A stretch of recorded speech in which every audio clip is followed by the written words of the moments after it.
Estou com a doutora Marisabel Achatz, oncogeneticista do Hospital Sírio-Libanês, coordenadora da unidade de oncogenética do Sírio em São Paulo e pesquisadora adjunta do NCI, o Instituto Nacional Americano de Câncer.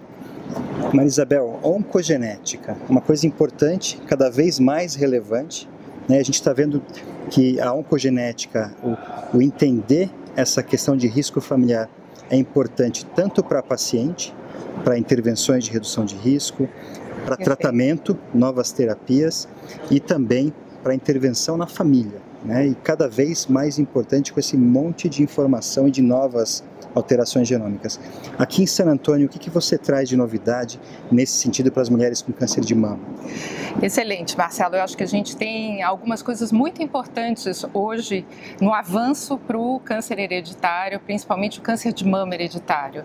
Nós falamos que 5 a 10% de todos os tumores são efetivamente hereditários e quando nós fazemos a identificação dessas mulheres que potencialmente têm um risco de ter um tumor hereditário, o próximo passo seria o teste genético. Fazemos um teste genético, hoje em dia um painel que engloba vários genes e ou nós encontramos um resultado positivo e detectamos uma síndrome, iniciamos todo um rastreamento para a família e para a paciente, ou então em algumas situações nós encontramos uma segregação, ou seja, nós vemos geração após geração casos de câncer, só que nós não encontramos a causa genética.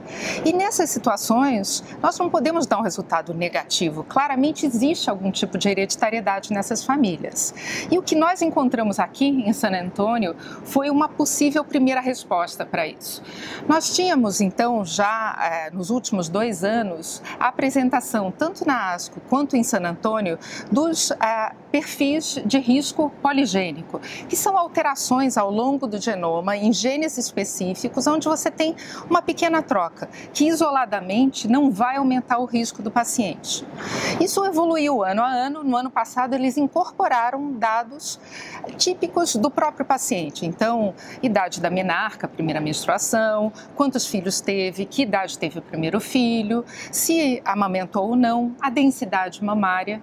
E nesse ano eles incorporaram então mais uma questão. Eles fizeram uma combinação entre a detecção das alterações germinativas, ou seja, existe alteração germinativa no gene BRCA1, BRCA2, PALB2, TP53, associada então ao risco poligênico. Então, o que nós pudemos entender a partir dessas apresentações foi que, na verdade, hoje uma pessoa que tem uma alteração em BRCA1, por exemplo, que tem um risco que muitas vezes passa 70% para o desenvolvimento de um câncer de mama ao longo da vida, se ela tem um perfil poligênico específico, ela pode ter um downgrade. O que isso quer dizer? Ela pode ter um risco diminuído em relação a esse risco inicial, ficando por volta de 25%, 30% apenas. Então, com isso, a gente consegue separar aquelas mulheres que têm um alto risco por conta da alteração germinativa, mas que pelos hábitos pessoais e pelas alterações constitutivas nos polimorfismos, vai conseguir reduzir esse risco, diferenciando pessoas que teriam possivelmente mais indicação para uma cirurgia redutora de risco para aquelas que não têm. Então aqui tem uns pontos importantes. Acho que o primeiro deles, e bem prático, uma mulher com história familiar ou com indicação de um teste para pesquisa de mutação germline. Isso. Faz um gene ou um painel? Um painel. Primeira Isso é coisa é o fundamental. painel. Isso, a gente com BRCA1 e BRCA2 cobre apenas 50%. Então é fundamental, se existe suspeita, tentar um painel amplo. E com esses novos dados, uma vez que a mulher tem a mutação conhecida de um gene do BRCA1, para se definir qual que vai ser o risco real dela, esses novos testes poligênicos. Isso, aí a gente precisa ter muito cuidado, porque isso ainda não está validado para o público. E mais, nas mulheres avaliadas por esse estudo, o número de pacientes brasileiras foi 0. né? Nós temos um grupo pequeno de latinas, mas é importante saber que o paciente brasileiro é diferente do paciente latino em geral.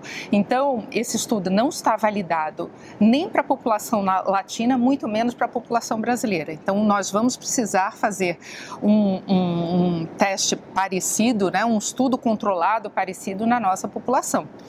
Excelente. Pensando num outro ponto, na paciente com câncer de mama metastático, a gente tem todos os critérios de pesquisa de mutação de germline para risco familiar.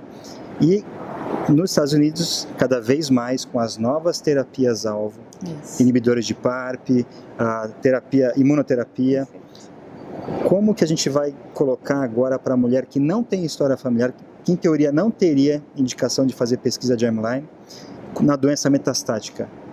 Como a gente vai traduzir isso que está sendo feito aqui para o Brasil? Isso.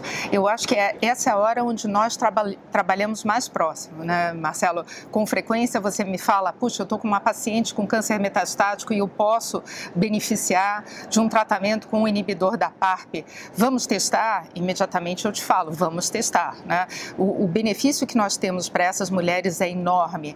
Então, hoje, o que é fundamental pensar é como apresentar isso para a paciente. Nós precisamos do aconselhamento genético, né? E por isso que você me procura. Qualquer médico pode pedir um teste genético, um teste germinativo, mas a diferença, como a paciente vai lidar com aquele resultado, é muito diferente. O primeiro momento, numa paciente que tem um tumor metastático, ela vai ficar muito feliz. Só que, no momento que ela compreende que isso engloba um risco aumentado para as filhas, para as irmãs, para os filhos, inclusive, se a gente for pensar que, por exemplo, em BRCA2 você tem um risco muito alto para o homem, muito mais alto em comparação com o risco habitual para o desenvolvimento de câncer de próstata, né? Então, é importante esse momento do aconselhamento genético para a paciente já ir preparada para todo o impacto global que esse resultado pode ter para ela e para a família inteira. E uma grande deficiência que nós temos no Brasil é a dificuldade de ter pessoas que façam aconselhamento genético, mas isso, com todas as tentativas que nós vimos fazendo junto à MB, de inclusão, eu acho que em breve nós vamos ter mais profissionais. E sem dúvida, a oncogenética ela vai muito além de fazer um teste hereditário. Esse aconselhamento, o entendimento do que isso vai causar para a paciente e para a família é fundamental e é o que a gente tem feito no Círio. Isso. Obrigado, Maria Isabel. Muito obrigada, Marcela. Foi um prazer.